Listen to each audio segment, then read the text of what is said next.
Bonjour à chacun, chacune. À chaque fois, c'est un défi de parler. On le voit peut-être pas, mais quand même.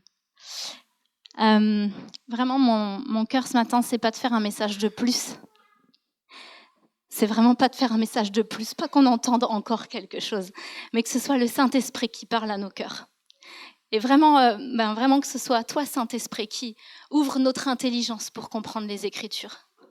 Nous avons besoin de révélation, Saint-Esprit. On a besoin que tu illumines les yeux de nos cœurs pour saisir ce que tu veux nous dire ce matin. Et je crois vraiment qu'il y a une bonne nourriture pour chacun d'entre nous. Chacun, là où on en est, avec ce que j'ai à dire, vous prenez ce qui va vous parler, mais que le Saint-Esprit parle à vos cœurs. Et la semaine passée, je crois, ou la semaine d'avant, il y a 2 semaines, c'est Alexandre qui nous a parlé sur la lumière, et au commencement, pardon. Et il nous a fait une proposition, c'est de trouver un partenaire de prière pour que vienne la lumière. Je l'ai retenu comme ça parce que ça rime et je me suis dit c'est chouette comme slogan. Et je voudrais vraiment vous encourager, dans tout ce qui nous est donné ici, qu'on puisse vraiment le mettre en pratique. Et ça peut être vraiment une initiative individuelle si vous n'avez pas déjà quelqu'un, mais de chercher. Parce que c'est vraiment quelque chose qui est riche pour la marche avec le Seigneur. Vraiment pour qu'il y ait de l'authenticité, pour qu'on puisse se dire les choses en profondeur, prier l'un avec l'autre. Et je crois que ça, c'est vraiment important. Alors je voulais juste faire ce petit rappel parce que j'ai écouté ce message il n'y a pas longtemps, j'étais pas là le jour où il l'a dit. Et vraiment de chercher ce partenaire pour que vienne la lumière. Je crois qu'on en a besoin. Alors moi aujourd'hui, je voulais vous parler sur l'huile. Je ne sais pas si vous aimez l'huile en général. Il existe toutes sortes d'huiles. Mais en fait, je voulais faire la suite avec ce que j'avais dit il y a quelques semaines. J'avais parlé de Hanouka. Donc on était en décembre et c'était la veille de la fête de Hanouka, qui commençait le soir même. Et je voulais parler de cette fête, le Saint-Esprit mettait ça sur mon cœur. Et en fait, je voulais parler du miracle de l'huile. Mais d'abord, j'ai senti qu'il fallait aller sur autre chose. Donc finalement, j'ai dû couper le message en 2 parties. Je crois qu'il y a des nouvelles têtes, des gens qui n'étaient peut-être pas là quand j'avais parlé de ça en décembre. Donc juste pour un court rappel, pour ceux qui ne connaissent pas, ou un rappel, la fête de Hanouka, en fait, ça veut dire la fête de la dédicace ou de l'inauguration. Et c'était à peu près en 300 avant Jésus-Christ, une période assez sombre pour le peuple juif, où du coup les Romains avaient envahi Israël, et puis ils avaient pris le temple notamment. Ils avaient pillé, saccagé le temple, profané le temple. Ils avaient érigé une statue du dieu Zeus dans le temple, et ils empêchaient vraiment le peuple juif de pratiquer et de vivre leur foi. Ils voulaient imposer vraiment leur culture et leur foi. Et c'était vraiment une période très difficile où toute révolte était écrasée. Et il y avait vraiment des choses terribles qui se passaient à ce moment-là. Alors ça me donne soif de parler à chaque fois. Et il y a une poignée d'hommes qui ont été menés par le fils du grand prêtre Mattathias à ce moment-là, qui ont qui ont commencé à conquérir, à avoir certaines victoires. Et puis, ils ont regagné Jérusalem, ils sont entrés dans le temple, et là, ils ont commencé à le nettoyer, à le purifier, à abattre la statue de Zeus qui avait été érigée, et ils ont voulu rallumer la menorah, qui, dans la tradition juive, doit brûler 8 jours, mais ils ont trouvé juste une petite fiole d'huile. Et puis cette petite fiole d'huile, elle était suffisante à peine pour une journée. Mais ils ont quand même décidé de rallumer la menorah à partir de cette fiole. Et en fait, il y a eu assez d'huile pendant 8 jours jusqu'à ce que la nouvelle huile soit prête. Donc cette fête de Hanouka, on l'appelle aussi la fête du miracle de l'huile. Et c'est ça que célèbrent les Juifs en Israël dans le mois de décembre. C'est ce miracle de l'huile et ce miracle où Dieu est vraiment intervenu miraculeusement pour les délivrer de l'oppresseur. Et du coup, je voulais parler de l'huile la dernière fois, mais finalement, j'ai plutôt parlé de la lumière et le fait de purifier nos temples. Et j'avais vraiment senti le Saint-Esprit appuyer sur ça, c'est que vraiment Jésus revient bientôt, il faut préparer nos temples. Il faut purifier nos temples. Il faut enlever toutes les saletés, les choses qui ne sont pas à sa gloire dans nos vies. Il est vraiment temps de le faire et pour que la lumière brille à nouveau. Il y a un combat entre les ténèbres et la lumière et ce combat-là, Jésus l'a remporté à la croix. Et vraiment, pour que la lumière brille, pour qu'il y ait une lumière au sein des ténèbres, on est appelé à briller. On est appelé enfant de lumière et on est vraiment appelé à briller. Que cette lumière ne soit pas cachée sous le boisseau, sous une table, mais qu'elle soit mise en évidence.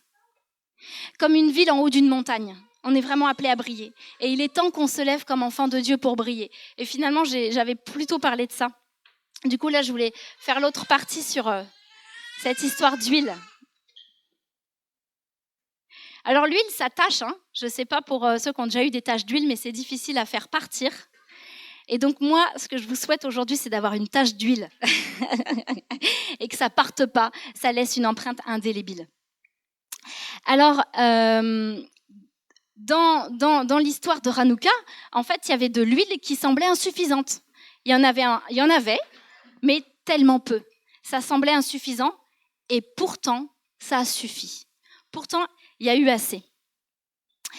Et pour commencer, j'aimerais vous parler d'une... Alors attendez, il faut que j'avance avec le... C'est là ?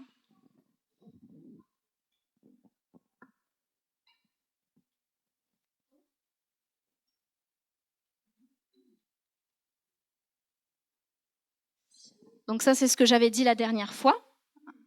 Et donc là, le miracle de l'huile. Donc pour commencer, j'aimerais vous parler d'une autre histoire où il est question d'huile dans la Bible, qui se passe avant celle des Maccabées. Une histoire qui se trouve dans 2 Rois 4. Alors, on va le lire ensemble.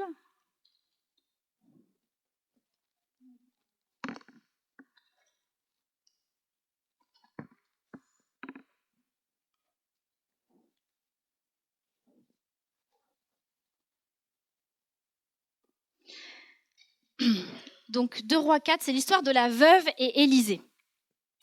On va lire les versets 1 à 7. Une femme d'entre les femmes des fils des prophètes cria à Élisée en disant : « Ton serviteur, mon mari, est mort. Et tu sais que ton serviteur craignait l'Éternel. Or, le créancier est venu pour prendre mes 2 enfants et en faire ses esclaves. » Élisée lui dit : « Que puis-je faire pour toi ? Dis-moi, qu'as-tu à la maison ? » Elle répondit : « Ta servante n'a rien du tout à la maison qu'un vase d'huile. » Et il dit : « Va demander au dehors des vases chez tous tes voisins, des vases vides, et n'en demande pas un petit nombre. Quand tu seras rentré, tu fermeras la porte sur toi et sur tes enfants. Tu verseras dans tous ces vases et tu mettras de côté ceux qui seront pleins. » Alors elle le quitta. Elle ferma la porte sur elle et ses enfants. Il lui présentait les vases et elle versait. Lorsque les vases furent pleins, elle dit à son fils : « Présente-moi encore un vase. » Mais il répondit : « Il n'y a plus de vase. » Et l'huile s'arrêta. Elle alla le rapporter à l'homme de Dieu et il dit : « Va vendre l'huile et paye ta dette et tu vivras, toi et tes fils, de ce qui restera. » C'est une belle histoire, hein ? On la confond des fois avec l'histoire de la veuve de Sarepta. J'ai dû relire pour ne pas confondre. La veuve de Sarepta, il y a aussi une histoire d'huile qui se multiplie, mais c'est de l'huile et de la farine. Et puis c'est avec le prophète Élie. Ce n'est pas tout à fait la même histoire. On pourrait la relire. Mais là, ici, on a donc point de départ, une situation assez catastrophique. Si on se met à la place de cette femme, déjà, elle vit un deuil. Elle a perdu son mari. Et je ne sais pas, pour ceux qui ont perdu des êtres chers très proches, c'est déjà une chose terrible à traverser. On peut imaginer que dans son cœur, dans sa vie, il devait y avoir beaucoup de doutes, de questions, d'incompréhension, de souffrance, de tristesse, peut-être de colère aussi. On ne le sait pas, mais on peut imaginer tout ce que c'est que de perdre un être cher. Et en plus de ça, elle a 2 enfants à élever, et puis en plus, elle vit dans la misère. Du coup, elle n'a pas assez d'argent. Donc à ça s'ajoute la souffrance de ne pas avoir assez pour vivre. Et on va lui enlever ses enfants. Chose terrible pour une maman. On va lui enlever ses enfants, donc elle est vraiment, je pense, au bout du rouleau. Et qu'est-ce qu'elle fait ? Elle crie. Elle crie au prophète. Elle crie à Dieu. Elle implore. C'est la première chose qu'elle fait. Elle implore le Seigneur. Combien de fois est-ce que nous aussi, dans nos vies, il y a un cri qui jaillit de nos cœurs, où on est arrivé dans des impasses, dans des situations où on ne voit pas d'issue. Et il y a de la mort, il y a de la souffrance, il y a de la tristesse. Et là, on commence à crier. Et c'est vraiment le point de départ. Crions au Seigneur, implorons l'esprit prophétique, le Seigneur. Et que lui dit Élie? Il lui demande, qu'est-ce que je peux faire pour toi? Et il lui dit, qu'as-tu à la maison? C'est la question qu'il lui pose. Qu'est-ce que tu as, toi? Et elle lui répond, ta servante n'a rien du tout à la maison qu'un vase d'huile. Ou dans d'autres traductions, ça dit, ta servante n'a rien du tout, mis à part un pot d'huile.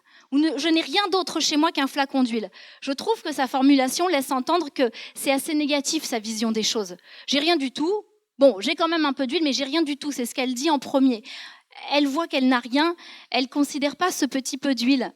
Elle a vraiment une formulation négative sur ce dont elle dispose. Et en fait, on voit à travers ça que le Seigneur, le prophète, l'invite à regarder à ce qu'elle a, elle. Qu'est-ce qu'elle a à la maison? Qu'est-ce que tu as, toi? Comme dans l'histoire de l'huile des Maccabées, on croit qu'on n'a rien, mais il y a toujours un petit peu. Une petite fiole d'huile, et c'est suffisant pour le Seigneur. C'est suffisant, et c'est ça qu'il regarde. Et j'ai l'impression que c'est vraiment la question qu'il veut nous poser à chacun de nous aujourd'hui. Qu'est-ce que tu as à la maison? Qu'est-ce que tu as chez toi? Il y a toujours quelque chose, il y a toujours une richesse en nous, parce que c'est lui qui l'a mise, et elle est là, parce qu'il est Emmanuel, Dieu avec nous, tous les jours jusqu'à la fin du monde. Donc même si on croit qu'on n'a pas sa présence, son esprit, son onction, les dons, et ci et ça, on a toujours un petit quelque chose de disponible pour lui. Et le prophète l'invite vraiment à regarder ça, à mettre ce petit peu à sa disposition, à son service, à le lui donner pour que ce soit disponible pour le miracle. Parce qu'après, le miracle se passe. Donc même au cœur des ténèbres les plus sombres de nos vies, il y a toujours une lumière, la lumière de sa présence. Au lieu de chercher ce qui nous manque, regardez ce que l'on a. L'esprit prophétique nous amène dans ces temps à regarder les richesses qui sont en nous et à les exposer à sa lumière pour les mettre à son service. Et alors là, le miracle se produit. À ce moment-là, qu'est-ce qui se passe? Quand elle va mettre ce petit peu d'huile à la disposition du Seigneur, Dieu transforme sa petite richesse en véritable richesse, capable de payer toutes ses dettes. Et tu vivras, toi et tes enfants, du reste. Elle peut payer sa dette et elle peut même vivre après. Donc je ne sais pas si on imagine la quantité d'huile qui a été multipliée, ou peut-être la valeur, la qualité de l'huile qui s'est multipliée, que le Seigneur lui a donnée. Mais elle a commencé par d'abord mettre à disposition le petit peu qu'elle avait. Donc vraiment, ce que je ressentais ce matin, c'est d'honorer les petits commencements, de les considérer, voilà, de considérer les petits commencements. Vous savez, comme cette histoire du petit garçon ou du petit enfant qui avait que 5 pains et 2 poissons. C'était complètement insuffisant pour nourrir cette foule. C'était même absurde, c'était stupide, enfin on peut penser humainement plein de choses. Mais pourtant, ça a suffi pour que le miracle se produise. Et je crois vraiment qu'on est dans des temps où il y a beaucoup qui va arriver, il y a vraiment beaucoup qui va venir. Mais d'abord, commençons avec le petit peu qu'on a. C'est suffisant pour avancer. C'est suffisant pour le servir. Et ça l'honore tellement. Et ce petit est précieux pour lui.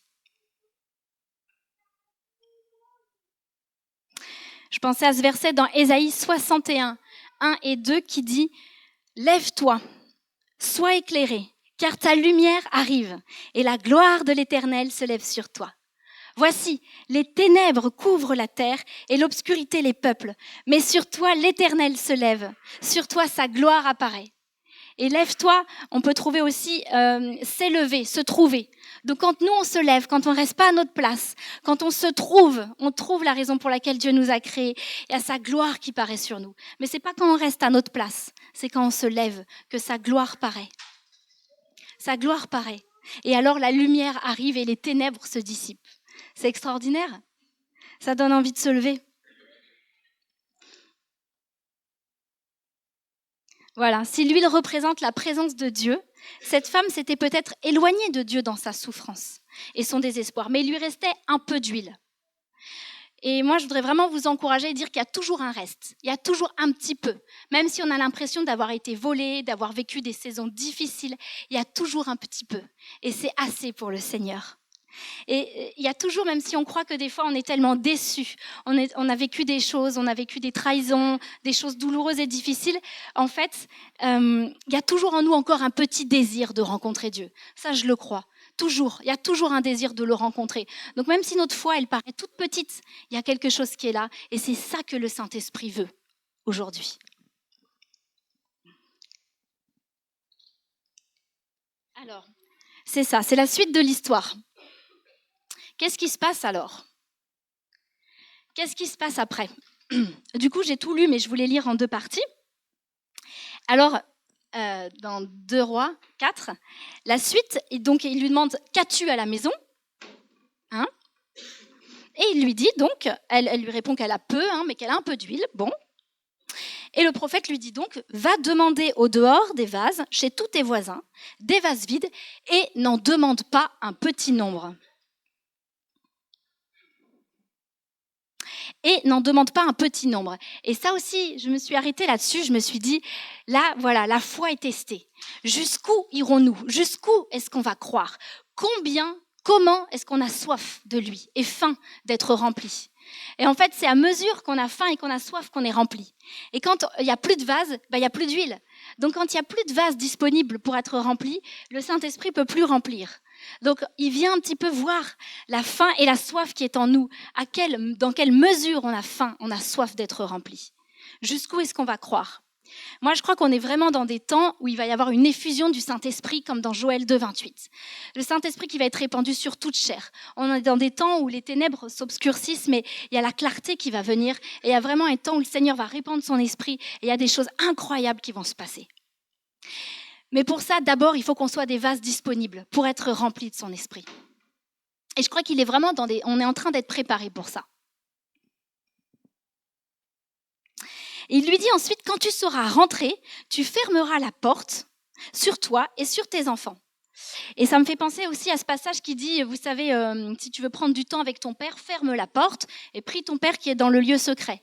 Et là, moi, ça me parle un peu de l'intimité, mais fermer la porte, ça se passe dans l'intimité de la maison, dans l'intimité d'un cœur à cœur avec le Seigneur.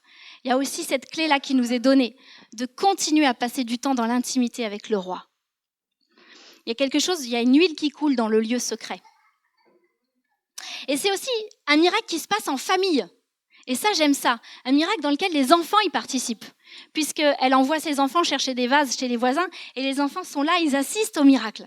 Ils voient le miracle. Et ça, j'ai l'impression que c'est aussi quelque chose que le Seigneur veut nous dire pour les temps dans lesquels on est. Les enfants vont participer activement au miracle de la multiplication de l'huile, de l'effusion du Saint-Esprit. Ils seront là et ils vont participer. Ils vont voir, ils vont aller chercher ces vases et ils vont voir ces vases être remplis. Donc c'est un miracle qui se passe en famille et dans l'intimité de la maison.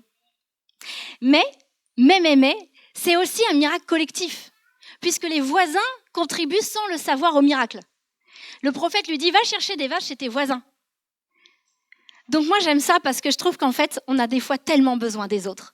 On a tellement besoin des autres. Les autres sont contagieux, ils nous contaminent. On a besoin les uns des autres de s'entraider, de s'encourager, de se dire, hey, t'es tombé, mais c'est pas grave.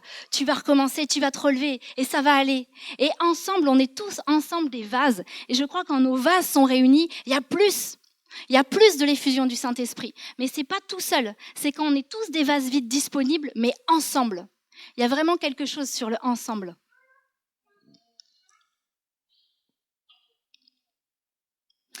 Et donc, lorsque les vases furent pleins, elle dit à son fils, présente-moi encore un vase. Mais il lui répondit, il n'y a plus de vase.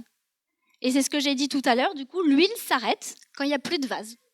Donc, on n'a plus envie d'être rempli. Quand il n'y a plus de réceptacle, quand il n'y a plus de récipient, de vase, l'huile s'arrête. Et je crois que l'huile dépend vraiment de notre faim et de notre soif. L'huile, c'est l'onction, la présence du Saint-Esprit dans nos vies. On a tous le Saint-Esprit, mais cette effusion, le fait d'être rempli jusqu'à déborder, ça dépend de notre faim et de notre soif d'être rempli. Ça me faisait penser aussi à notre bannière avec ces vases qui sont brisés en bas de l'échelle. Mais voilà, on a vu ensemble qu'on est des vases qui peuvent être recollés. Même s'il y a des fissures, ça laisse passer sa gloire. Et on peut tous être des vases comme ça, avec tout ce qu'on a vécu et traversé, mais des vases fissurés, recollés, pour la gloire de l'Éternel, pour être remplis de sa présence, pour être remplis de son esprit jusqu'à déborder. C'est ça le but. C'est que ça déborde. C'est pas de le garder pour nous. Il y a vraiment un débordement de l'esprit qui vient. Amen.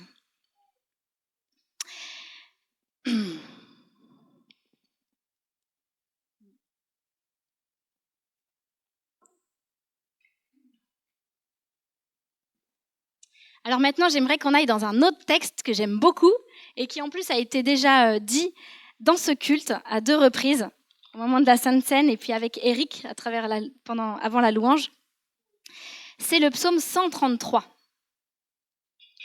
Un beau texte, je pense que vous le connaissez.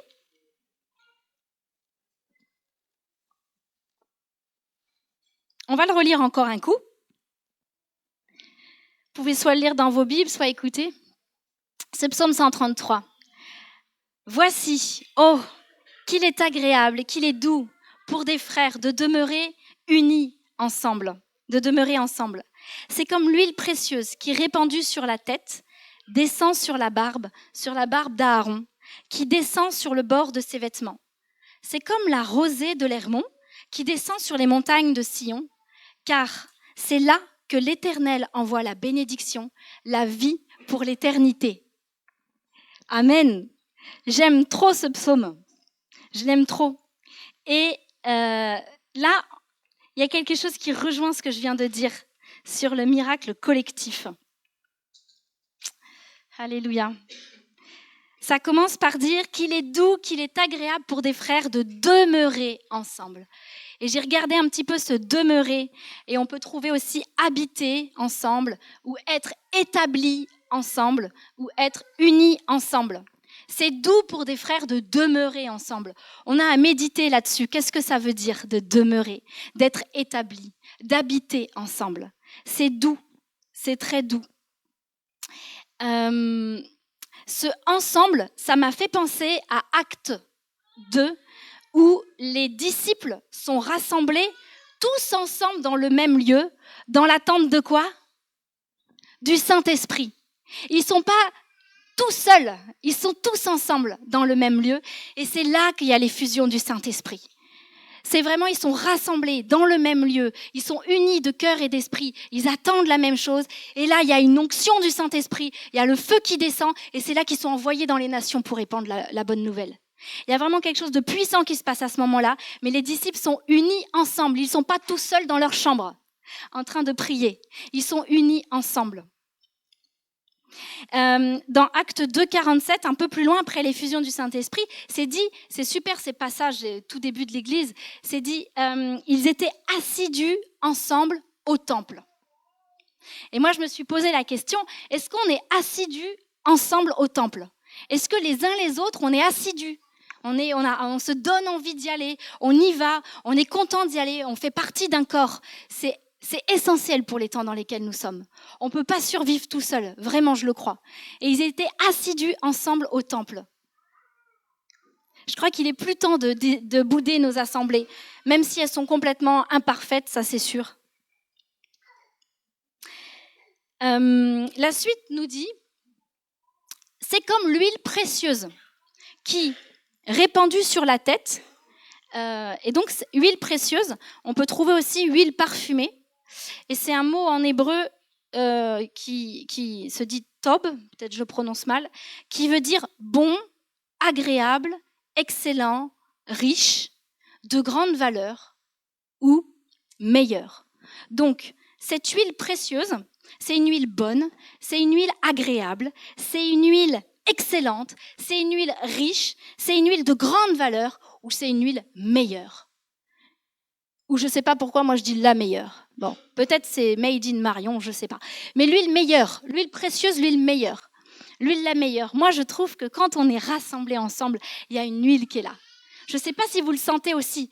On peut vivre des choses avec le Seigneur dans l'intimité de notre chambre, mais on peut vivre aussi des choses quand on est ensemble. Et pour moi, il y a vraiment une huile qui est là quand je suis avec vous. Il y a quelque chose qui coule et c'est grâce à vous. C'est parce qu'on est ensemble et le Seigneur honore ce ensemble. Il aime ce ensemble. Et c'est là que le Saint-Esprit veut venir nous visiter, nous rencontrer, remplir nos vases. C'est quand on est ensemble. La veuve, elle avait fait appel aux vases de ses voisins. Donc on a besoin des voisins. On a besoin d'être ensemble. On a besoin d'être assidus ensemble au temple et de s'encourager. Et s'il y en a qui sont un petit peu à côté, prenons-les, attrapons-les pour les entraîner dans ce ensemble. Même s'ils sont un peu pas au même rythme que nous, c'est pas grave. Il faut qu'on y aille ensemble.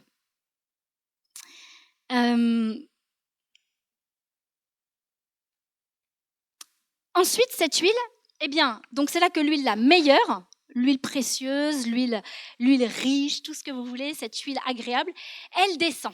Mais elle descend pas de n'importe où. Elle descend, nous dit le texte, sur la barbe d'Aaron. Alors attendez, je vais reprendre. Elle descend, ils disent sur la barbe d'Aaron, qui descend sur le bord de ses vêtements. C'est comme la rosée de l'Hermon. On verra ça après. Mais elle descend sur la barbe d'Aaron. Donc je me suis dit, pour descendre sur la barbe, elle a peut-être commencé à descendre de la tête. Oui, d'accord.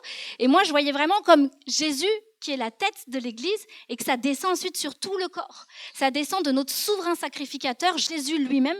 Aaron, c'était un sacrificateur, mais Jésus est notre souverain sacrificateur. Ça descend depuis sa tête jusque sur tout le corps. Et ça coule sur tout le corps. Tu voulais compléter ? Ça coule. Je sais qu'il y en a qui savent des choses encore mieux que moi sur tout ça, mais en tout cas, moi, je voyais vraiment qu'il y a une huile qui descend de la tête de Jésus lui-même sur le corps. Le corps, c'est l'Église, c'est son Église rassemblée, unie. Et ça, il n'y a personne qui est laissé. Il n'y a personne. Même le petit orteil, il a de l'huile. Parce que ça vient de la tête du souverain sacrificateur et tout le corps est touché par cette huile. Quelle que soit ta situation, même si tu travailles, que tu ne peux pas être là tout le temps, même si tu as des difficultés qui font que c'est compliqué, même si tes enfants te prennent du temps, même si tu te sens âgé, même si tu es en mauvaise santé, même si... Mais peu importe, ça touche tout le corps. Il n'y a aucune partie qui n'est laissée. Cette huile meilleure, cette huile excellente, elle est là pour tout le monde. Ah, merci Saint-Esprit. Et ensuite, vraiment cette huile, elle rafraîchit aussi, ce que je voulais dire. C'est une huile qui rafraîchit nos vies. Elle descend comme la rosée du matin qui tombe sur l'Hermon, qui descend sur les montagnes de Sion.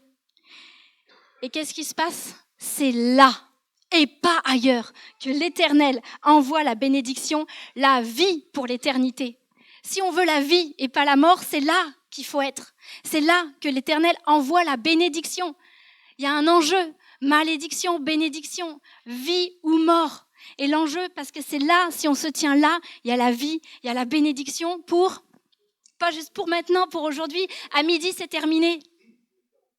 Pour l'éternité. Amen. Alors on peut méditer, c'est quoi demeurer unis ensemble ? C'est pas que être maintenant ensemble de 10 à 12 et on est ensemble. Être ensemble, c'est quoi ? On peut pas être ensemble on est combien ? 60 ? Je sais pas combien on est. Des fois, on a besoin aussi des petits groupes locaux, des groupes de maison ou des binômes de prière pour être unis ensemble, bras dessus, bras dessous. S'il y en a un qui trébuche, on s'entraide. Le unis ensemble, c'est pas que dimanche matin, il faut enlever ces schémas-là. C'est important. Pour moi, c'est le feu d'artifice, une explosion de louanges pour notre Seigneur, où on est vraiment le grand corps rassemblé. Mais des fois, il y a des petits morceaux du corps qui se rassemblent, et ça, c'est aussi unis ensemble. Et vraiment aussi, je voudrais vous encourager, je crois que j'ai entendu qu'il n'y avait que 2 groupes de maisons dans l'Assemblée, mais s'il y en a qui ont à cœur d'ouvrir leur maison dans des secteurs où il n'y en a pas, et qui ont à cœur vraiment de vivre des choses au niveau local, moi je suis rattachée à un groupe de maison depuis quelques temps, et c'est vraiment trop chouette ce qu'on vit ensemble. Ça fait tellement du bien. J'ai trop hâte d'être à ce moment-là où ça va être jeudi soir tous les 15 jours et on va se retrouver. Voilà, demeurons unis ensemble.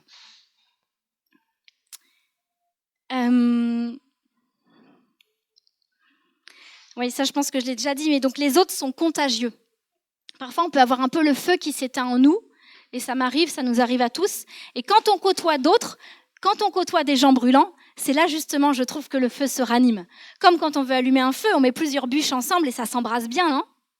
Et vraiment de côtoyer des gens brûlants, des gens contagieux, ça donne envie d'acquérir plus d'huile.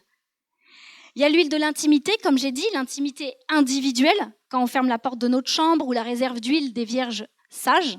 Mais il y a l'huile de l'onction collective, de l'intimité collective. Ça fait bizarre de dire ça, mais j'aime bien dire ça comme ça. Il y a une intimité collective.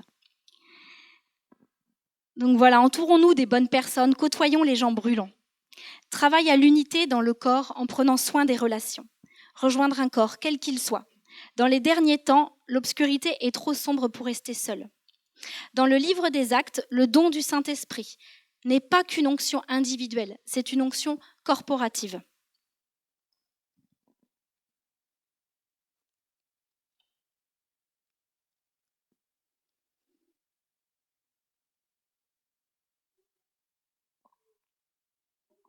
Alors, après, j'avais envie de vous parler, par rapport à cette histoire d'huile et d'onction, un petit peu de Jésus et l'onction.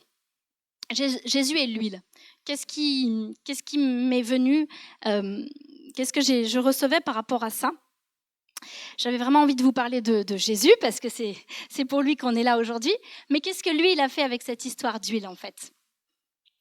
Et on voit dans les évangiles, vous connaissez, avant d'aller à la croix, Jésus était au mont des Oliviers, ou le jardin des Oliviers, à Gethsémani, qui, ça vient de deux mots qui signifient pressoir à huile.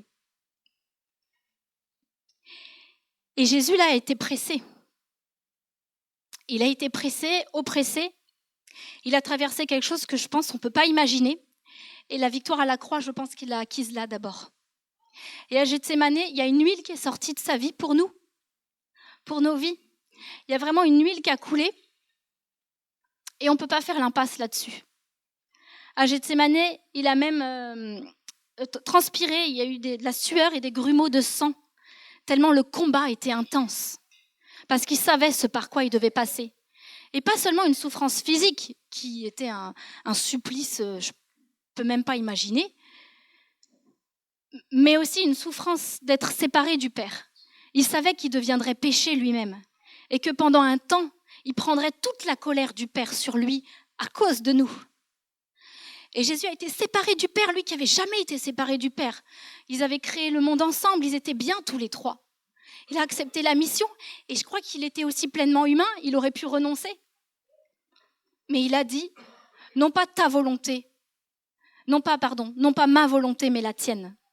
Et c'est là que sa volonté, elle a vraiment fléchi le genou, et il est tombé à terre, et c'est que ta volonté soit faite, Seigneur. Là, il s'est abandonné, en fait. Il y a vraiment quelque chose en lui qui s'est livré, qui a été pressé, oppressé dans l'épreuve, et il y a de l'huile qui a coulé, là, à ce moment-là. Et je crois qu'on a besoin de revenir au sacrifice de Jésus.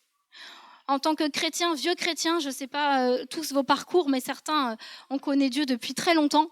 Moi, je suis tombée dans la marmite quand j'étais petite. J'ai grandi dans une famille chrétienne, etc. On m'a parlé de Dieu depuis toujours. Jésus est mort à la croix, blablabla. Blablabla. Bah oui, voilà. Mais on a besoin d'une révélation fraîche, une révélation. Pas une connaissance, mais d'expérimenter la puissance du sacrifice de Jésus à la croix. La puissance du sang de l'agneau. Il y a vraiment une portée et une puissance à travers le sang de Jésus qu'on a besoin de saisir à nouveau dans nos vies. Dans Éphésiens 1,7, il est dit « En lui, par son sang, nous sommes rachetés, pardonnés de nos fautes. » Par quoi ? Par nos prières, par le Saint-Esprit, par la lecture de la Bible, on est rachetés de nos fautes, par nos bonnes œuvres, par son sang, on est rachetés de nos fautes. Hébreux 9, 22 nous dit « Sans effusion de sang, pas de pardon. » Ou Apocalypse 12, mais il y en a plein, j'ai pris celui-là aussi. Ils l'ont vaincu, les saints, ils ont vaincu l'accusateur. À cause de quoi ? À cause du sang de l'agneau et de la parole de leur témoignage. Ça sera à creuser. Mais à cause du sang de l'agneau, ils l'ont vaincu. Pas à cause de leurs bonnes actions. Pas parce qu'ils allaient à l'église tous les dimanches. Pas parce qu'ils lisaient leur Bible tous les matins. Pas parce qu'ils avaient l'Esprit Saint. À cause du sang de l'agneau, ils l'ont vaincu. Et on a quelque chose encore à comprendre avec le sang de Jésus, qui a payé un prix pour toutes les générations, pour le passé, le présent, le futur. Il a même racheté la terre, le sang a coulé dans la terre. C'est Apocalypse 12. Ils l'ont vaincu à cause du sang de l'agneau. Il n'est pas venu nous sauver avec un bâton, une épée, une kalachnikov. Il est venu nous sauver avec son sang. Ça paraît fou. Et les autres, les disciples, ils voulaient l'aider avec des bâtons, avec des épées. Mais il a dit non, c'est pas comme ça que j'ai prévu. C'est pas comme ça. Et quand j'avais parlé la dernière fois sur la lumière, il y a Jacques qui m'avait raconté quelque chose et qui m'a beaucoup touchée. C'est qu'en fait, les mèches des lampes à huile dans le tabernacle, dans le temple, elles étaient confectionnées à partir des vêtements des sacrificateurs qui étaient maculés de sang. En fait, à un moment donné, ils les lavaient, les sacrificateurs, leurs vêtements. Imaginez, ils tuaient des animaux, des agneaux tous les jours. Donc, leurs vêtements étaient pleins de sang, en fait. Ils les lavaient régulièrement, mais à un moment donné, ils étaient tellement tachés, tellement imbibés de sang que, en fait, ils faisaient des bandes avec leurs vêtements qu'ils tressaient ensemble. Et c'est ces bandes qui servaient de mèches pour allumer les lampes à huile. Donc la lumière dans la ménorah brûlait grâce à l'huile de l'Esprit Saint, mais grâce au sang de Yeshua. Et il n'y a pas d'effusion du Saint-Esprit sans le sacrifice de Jésus à la croix. On ne peut pas faire l'impasse dessus. C'est bien le Saint-Esprit, c'est extraordinaire, mais on a besoin aussi. On a besoin de ressaisir, d'une révélation fraîche de ce que Jésus a accompli à la croix pour nous. La lumière brillait dans le temple, la lumière, la ménorah, la présence de Dieu brûlait. L'Esprit Saint et le sacrifice de Jésus. Voilà, c'est vraiment la fondation de notre vie chrétienne. Tout commence à partir de l'œuvre de la croix.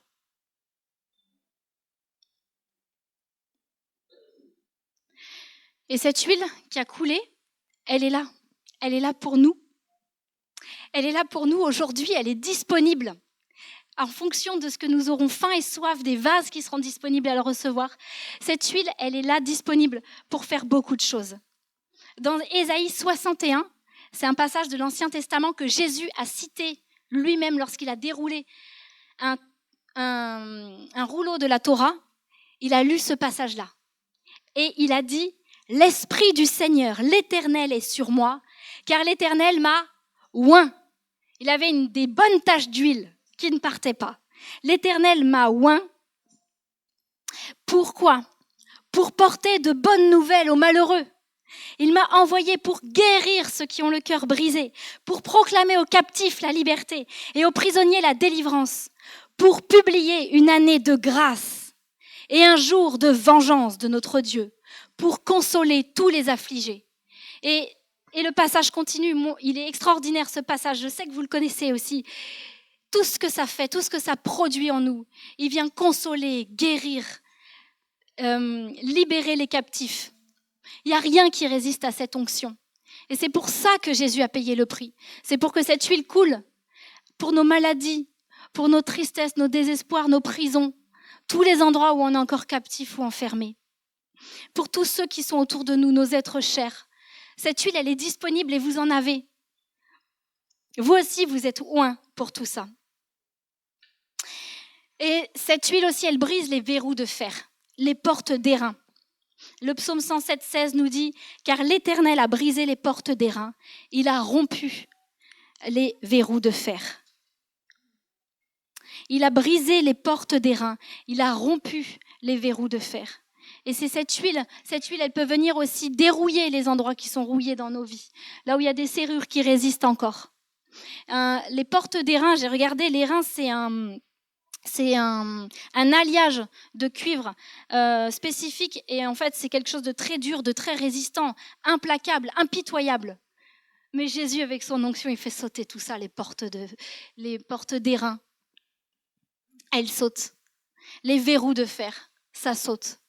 Il n'y a rien qui lui résiste. Il n'y a rien qui lui résiste. Dans le Cantique des Cantiques, je vous avais partagé là-dessus aussi une fois. Vous savez, il y a le bien-aimé qui s'avance. La bien-aimée, elle est là, tranquille, dans son lit. Elle n'a pas envie de se lever. Elle a lavé ses pieds, la flemme. Et lui, il est derrière la porte. Le bien-aimé, il voudrait bien rentrer. Et puis, à un moment donné, le bien-aimé, il avance sa main par la serrure. Et là, il y a de l'huile qui coule, ou de la myrrhe qui coule goutte à goutte de ses doigts. Et là, il y a quelque chose qui se passe dans le cœur de la bien-aimée. Son cœur frémit. L'onction, elle fait ça. Elle réveille le désir. Elle réveille l'envie de lui dans nos vies. Elle se lève du coup pour lui ouvrir. Et puis bon, la suite, c'est qu'il est parti. Il faut qu'elle le cherche encore un peu. Mais il a juste éveillé en elle le désir. Et cette huile, elle est là aussi pour ça. Pour réveiller en nous ce qui est peut-être endormi par tellement de choses. J'ai vu aussi un passage que j'ai lu récemment qui dit que l'onction nous enseigne. Le Saint-Esprit nous enseigne. Le Saint-Esprit, on pourrait faire tout un enseignement, même une semaine de prêche sur le Saint-Esprit, qu'est-ce qu'il fait ? Mais je donne juste quelques petits points qui m'ont parlé. C'est que l'onction nous enseigne. Dans Jean 2, 27, « Pour vous, l'onction que vous avez reçue de lui demeure en vous. Et vous n'avez pas besoin qu'on vous enseigne. Mais comme son onction vous enseigne toutes choses, et qu'elle est véritable, et qu'elle n'est point un mensonge, demeurez en lui selon les enseignements qu'elle vous a donnés. » L'onction ou l'esprit, c'est chrisma le mot. Donc l'onction nous enseigne. On a besoin que le Saint-Esprit nous enseigne. On a la parole, mais on a besoin de la parole révélée. On a besoin du Saint-Esprit pour être enseigné et marcher selon ses voies. Et marcher comme enfant de lumière. C'est dans 1 Jean 2, 27. L'onction nous enseigne. Et je l'ai mis là comme ça parce que c'est quelque chose que je recevais aussi. Je disais que Jésus a payé un prix immense à la croix pour qu'il y ait cette huile, enfin un Gethsémanée. Il a été vraiment dans le pressoir à huile pour que cette huile coule. Et je crois aussi que c'est pas une règle, mais je crois qu'il y a aussi une onction qui coule de l'épreuve, une huile qui coule de l'épreuve. Et quand on passe par des épreuves, quand on est éprouvé, quand il y a des choses difficiles dans nos vies, c'est là qu'il y a une huile qui peut couler. Tout dépend comment est-ce qu'on va incliner nos têtes et dire non pas ma volonté mais la tienne, Seigneur. Quelle est notre attitude face à l'épreuve ? Et quand on est dans ce pressoir à huile, quand on traverse des difficultés, quand on traverse des choses difficiles, et on le voit, 2025 a été une année difficile pour beaucoup, et les années passées aussi, c'est des temps où le peuple de Dieu était éprouvé. Mais je crois que vraiment, si on laisse le Seigneur faire son œuvre en nous à travers ces temps d'épreuve, il y a une huile qui coule de nos vies. Il y a une huile qui vient, il y a une huile qui coule à travers l'épreuve.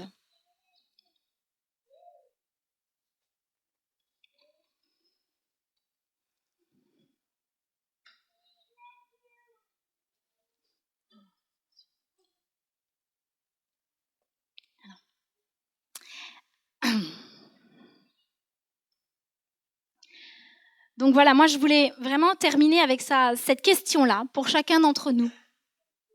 Quelle huile pour nos vies ? Quelle huile pour nos vies ? Et vraiment la première question que j'aimerais qu'on garde dans nos cœurs cette semaine et dans les temps qui vont venir, c'est cette question que Dieu nous pose à chacun d'entre nous. Qu'as-tu à la maison ? Et de regarder la richesse que l'on a. Pas de regarder à ce qui nous manque et ce qu'on n'a pas, mais cette question que Dieu nous pose, je crois, directement, c'est pas Élisée à la veuve, mais c'est à chacun d'entre nous. Qu'as-tu à la maison ? Qu'est-ce que tu as ? Mets-le à ma disposition et ça me suffit. Et c'est là que le miracle de l'huile peut se produire. C'est là qu'il y a plus d'huile qui va venir. Mais déjà de se mettre en route avec ce qu'on a. Et alors je réfléchis.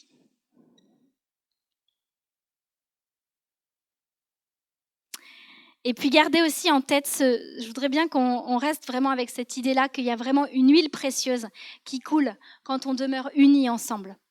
Et que c'est vraiment important de rejoindre un corps et de faire partie d'un corps. Mais ça veut dire quoi faire partie d'un corps ?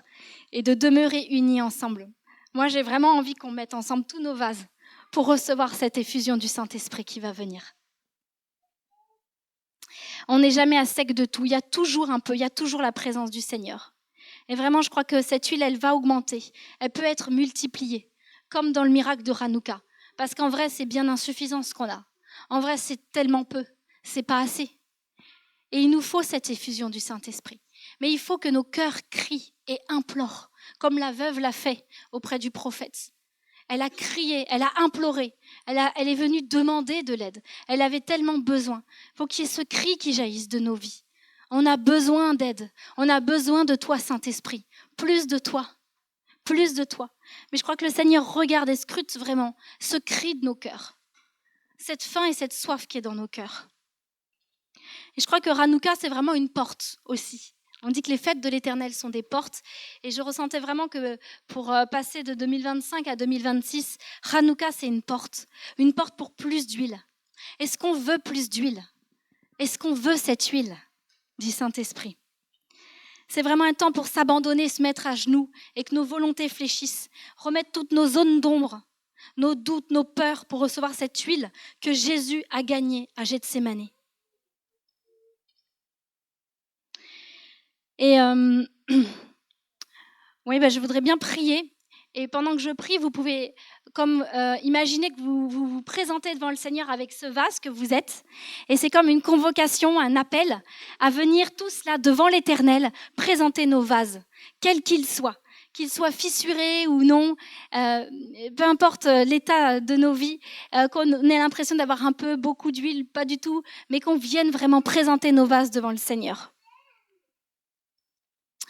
Saint-Esprit, merci. Merci Saint-Esprit. Jésus, on veut te présenter tous ces vases que nous sommes. Je crois qu'ici, dans cette assemblée, il y a une faim, il y a une soif de toi, Seigneur. Et on veut te présenter tous les vases que nous sommes, que nous représentons, Seigneur. Et nous voulons te dire, Saint-Esprit, que nous avons faim, nous avons soif de toi. Nous désirons être remplis de toi. Seigneur, ce que l'on a déjà, c'est tellement peu, mais on est d'accord de le mettre à ta disposition, Seigneur. Quoi que tu veuilles en faire, Seigneur, on est d'accord de le mettre à ta disposition. Et on a besoin de toi pour que tu multiplies, que tu transformes, que tu augmentes. Tous les endroits où on se sent faible, petit ou fragile, toutes nos zones d'ombre, Seigneur, on est d'accord de laisser briller la lumière. Alors merci Saint-Esprit pour tous les vases qui sont là ce matin. Et je te demande vraiment de venir remplir chacun, Seigneur. Merci Saint-Esprit. Merci Seigneur pour les vases qui sont là, que tu veux remplir encore, jusqu'à déborder. Ton but, Seigneur, c'est le débordement pour bénir nos familles, nos villes, nos nations qui en ont tant besoin, Seigneur, pour qu'une révélation fraîche de ton esprit descende sur cette terre, Seigneur. Merci, Saint-Esprit. Merci pour nos enfants, Seigneur, aussi, sur lesquels tu veux répandre ton esprit. Alléluia.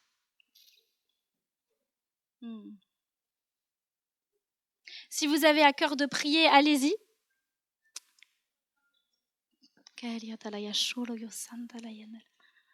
Merci Saint-Esprit. Merci Jésus.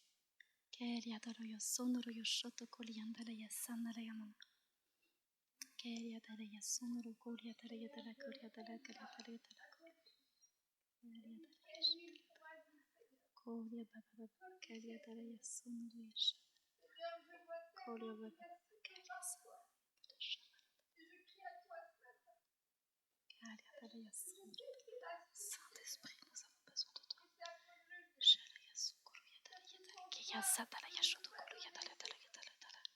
Saint-Esprit, Saint-Esprit, Saint-Esprit, Saint-Esprit, Saint-Esprit, Saint-Esprit.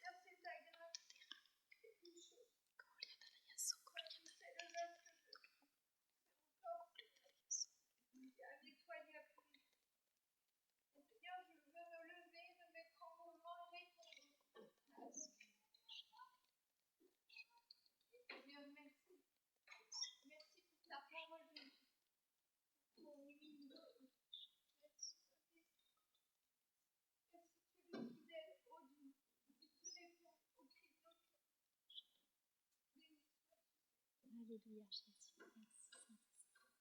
Seigneur, comme le dit ta parole, comme une biche soupire auprès des courants d'eau, mon âme soupire après toi. Et c'est vrai, c'est notre aspiration. Nous soupirons après toi. Nos cœurs, nos âmes, tout notre être soupire après toi. Nous avons besoin vraiment d'être rafraîchis par cette huile fraîche que tu envoies dans ton ciel de grâce. Donc, nous laisser remplir vraiment de toi dans cette nouvelle année, pour vraiment, Seigneur, vivre pleinement l'onction, Seigneur, dans nos vies personnelles, Seigneur, et dans la communion fraternelle aussi. Et de pouvoir, Seigneur, vivre des temps forts, Seigneur. Et nous avons besoin de toi. Nous voulons vraiment, Seigneur, connaître quelle est ta volonté, Seigneur. Nous voulons nous soumettre à ta volonté, obéir à ta parole, Seigneur. Et, Seigneur, vraiment avancer, Seigneur, avec cette onction, Seigneur, que tu déposes dans nos cœurs. Merci pour ta parole, Seigneur, qui a fait bien à nos cœurs ce matin, qui nous a exhortés, qui nous a encouragés. Et merci parce que tu es avec nous tous les jours. Sois loué, sois béni.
Je voudrais terminer en vous partageant un rêve qui n'est pas de moi, qui est de Rick Joyner, un rêve qui date du 5 décembre.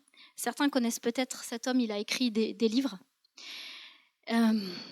Juste une partie du rêve, mais si vous voulez, je pourrais vous partager tout le rêve parce qu'il est juste waouh. C'est hyper encourageant. C'est un rêve qui parle de réveil.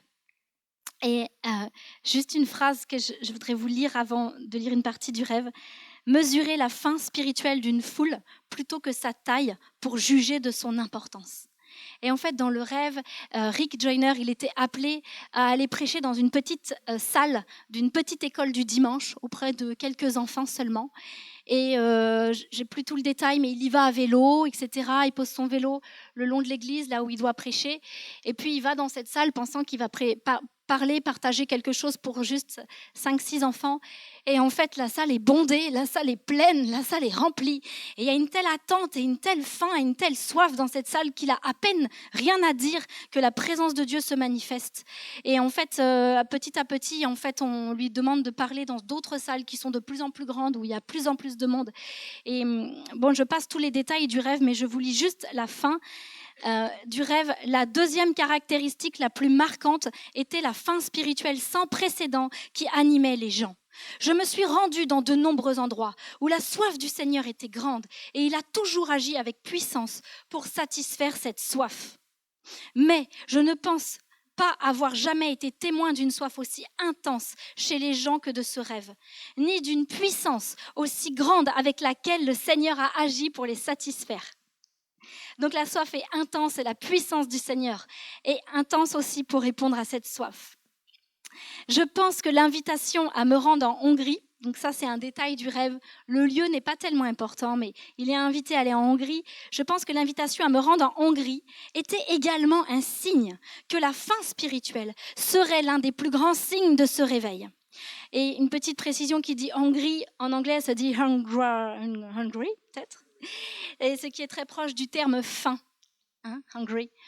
Et vraiment, je sens que c'était vraiment quelque chose sur lequel le Seigneur appuyait aussi, qui est vraiment, c'est la faim et la soif qui regardent dans nos cœurs. Et c'est ça qui sera le déclencheur de la suite.